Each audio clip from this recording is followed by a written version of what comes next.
Hello, my name is Zisteau, etc, etc. I'm gonna make a short little video detailing some of the changes I've made to Kill the Runner. I've been out of town for about 5 days. I went to the beach, actually. It was lovely, thanks for asking. I just got home. I drove 5 hours to get back. There was a huge traffic jam where I was stuck in traffic for 2 hours, going like 3 miles an hour, getting passed by people walking on the side of the road, and I am pretty much exhausted. Anyway, I want to put up a quick video to show some of the changes I've made to Kill the Runner since the beta test. So the biggie you might notice is that it's now a K instead of a C.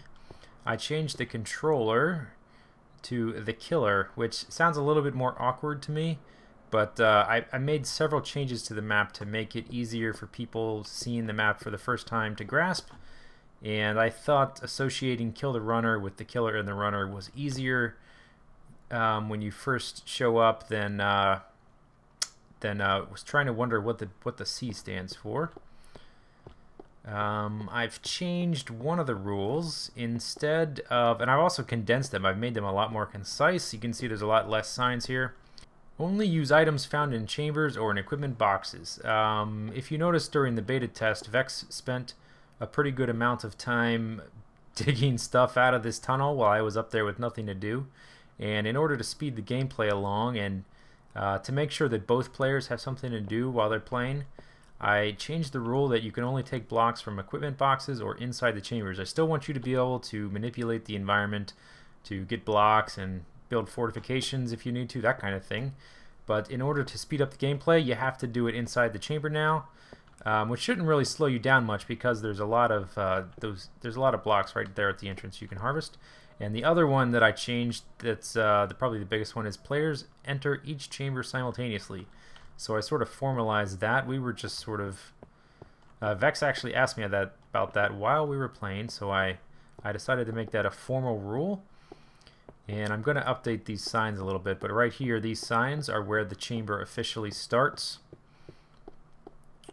So when both players are ready, they move past here, and any blocks past these signs, like these stone stairs here, these stone brick stairs, you can harvest these and use them in the map. But stuff like this glowstone and the wall, you can't take. And if there aren't enough blocks in the actual chamber, I'll just add more. I don't want to bog down the gameplay with people like spending time punching wool in here to have something to build with. Let's see, the items. The bow now has infinity, and you only get one arrow, obviously, because you only need one, and there is only one piece of food per strip of equipment. I've also added observation decks. You may have noticed that Vex played very defensively when we played, because you can't see much out of here. He didn't really know what he was getting into. From some feedback, I've added these observation decks so that the runner, if they're new to the maps, they can sort of come up here and get a basic idea of the layout of the chamber and where they're headed, as you can see by the big blue arrow pointing to the exit. Okay, let's move up to the killer's shelf. Okay, here's the killer's section, and I've updated the equipment for the killer so that you have mostly the same equipment, because there really is a monumental difference between stone picks and diamond picks. You notice when Vex got that diamond pick, he tore through this chamber, and tests I've done have shown that stone picks make the first chamber really difficult, and diamond picks make it stupidly easy. So, and this also streamlines things for when the killer wants to get some equipment, and he just goes click, click, click, click, click, click, click, click, click, and you have everything you need. You don't actually need a pick, actually, as the killer. That's not, there's not really any point to that. Why did what happened? Oh, I see. Those stacked. Okay, so the killer has mostly the same items, with one difference in that you have splash potions of instant damage too. I tried having knockback on, or punch on, the bows, but it was too powerful for the second chamber, as you'll see in a second. So that's the main difference, is that the killer now has, oh, he has more food than the runner. But he has splash damage, potions. So here is where the killer enters this chamber, and they're not always parallel.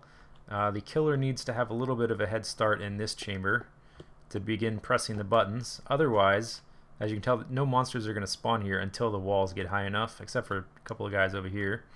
But yeah, so start at the signs, enter simultaneously.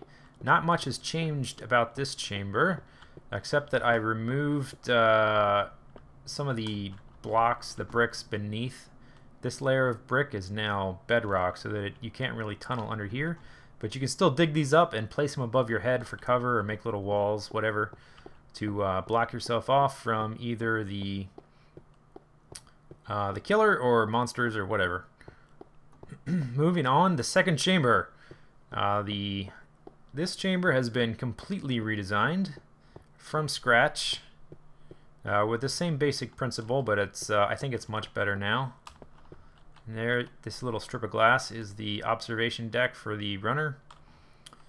So now there's still 3 places where water comes down. The killer has scaffolding he can come out on, which I think makes things much more interesting. Especially with the splash potions, you can drop them down on the runner. The runner has this glass cover right here, and the water actually drops right on top of that glass, spreads out, drops down, and then spreads out the rest of the way. And all of this is silverfish blocks, so don't dig those unless you want those little guys attacking you. But on each of these little islands, I gave you a little core of actual brick to dig if you need to make a little bit of fortifications. But I want to keep the map going reasonably fast. So let's see, and then there's instead of having the parkour section, there's now these balance beams, which you can dig bricks from, but it's kind of dangerous because you might get shut off. So I wanted to change the emphasis from parkour, which is you versus the map and the environment, to more player versus player actions, which these balance beams will be really hard to fall off if you don't get shut off. So I think this new layout is much better. I don't know why there's a zillion monsters on here. This is really atypical. That's never happened before. I'll have to do some testing. And coming into the third chamber, the Zistonian Doomsday device, I've modified this chamber a bit.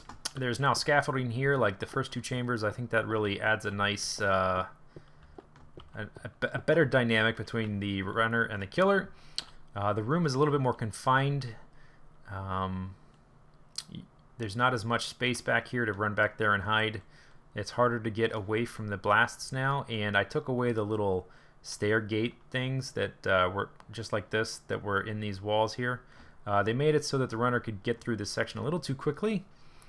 Now he should have to proceed a little bit slower and have to deal with the TNT a little bit more.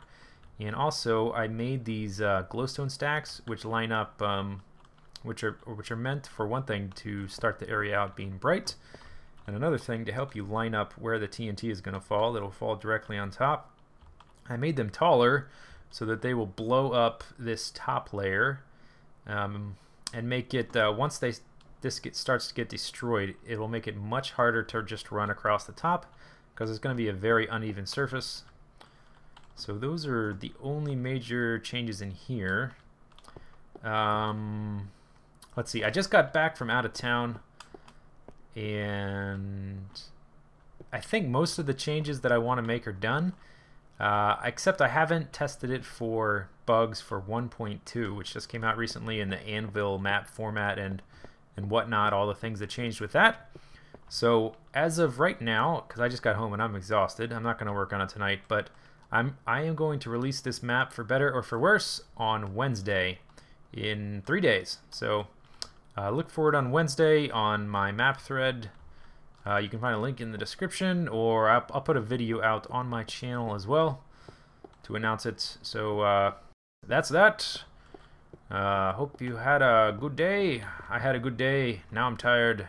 See you later. Take it easy. Have a good day. Blah, blah, blah. Blah, blah, blah. Bye.